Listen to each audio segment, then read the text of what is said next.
સાહેબ, આજની અમારી કમ્પ્લેન એવી છે, અરજદારોએ અમને જણાવેલું કે અમારે જન્મ તારીખના દાખલા અને મરણ તારીખના દાખલામાં ઘણો બધો સમય વીતી જાય છે. તો આ બાબતે તમે શું કહેવા માગો છો? જન્મ મરણના જે દાખલા છે એ આપવા માટે જે CRS પોર્ટલ ઉપર આની કામગીરી થઈ છે.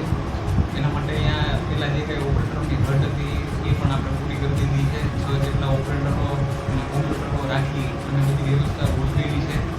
કંઈક ને કંઈક જોઈએ તો છેલ્લા 2 દિવસથી અમને CRS પોર્ટલમાં જે મલ્ટિપલ લોગિંગ થતા હતા એ સિસ્ટમ બંધ કરી દીધી. જેના કારણે વધારે પીસીમાં એક સાથે કામ કરી નથી શકતા.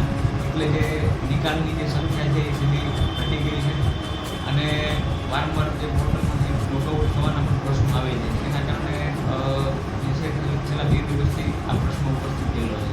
એના અગાઉ જોઈએ તો છેલ્લા 1 મહિનામાં 4000 જેટલા દાખલા જે કહેવાય નગરપાલિકામાંથી ઇસ્યુ કરેલા છે અને બને ત્યાં સુધી જેટલું લોકોને વહેલો દાખલો મળી શકે બસ એટલા જ આ પ્રયત્નો નગરપાલિકા દ્વારા કરવામાં આવી રહ્યા છે. અને આ જે પ્રશ્નો જે છે એ પણ અમે સક્ષમ કક્ષાએ પણ આની જાણ કરેલી છે. ઈમેલ મારફતે અને પત્રો મારફતે પણ આની રજૂઆતો કરેલી છે. જેવું એનું નિવારણ થશે એવું તરત જ જેટલા પણ કોઈ પણ પેન્ડિંગ હશે કોઈ પણ દાખલાઓ એનું વહેલી તકે નિકાલ કરવાની કાર્યવાહી નગરપાલિકા કરી આપશે.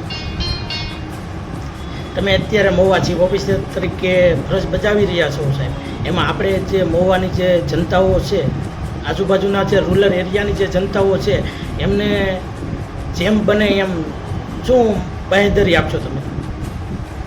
મહુવામાં જોઈએ તો આપણી જિલ્લાની સૌથી મોટી નગરપાલિકા છે અને લગભગ 50થી વધારે હોસ્પિટલો મહુવામાં રજીસ્ટર થઈ છે. એટલે દરરોજ જે એપ્લિકેશન જે આવવાની સંખ્યા છે એ પણ 125થી 150 આસપાસ એપ્લિકેશનો દરરોજ નગરપાલિકાને મળતી હોય છે.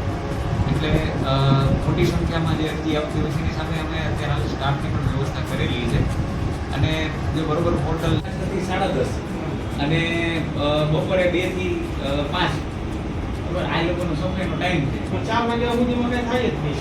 હા, 4 વાગ્યા સુધી પૂરું થઈ જાય. આવા જવામાં વધારે સમય આપણે સુવિધા છે, પેટ્રોલ કામ નહીં લેવાનું.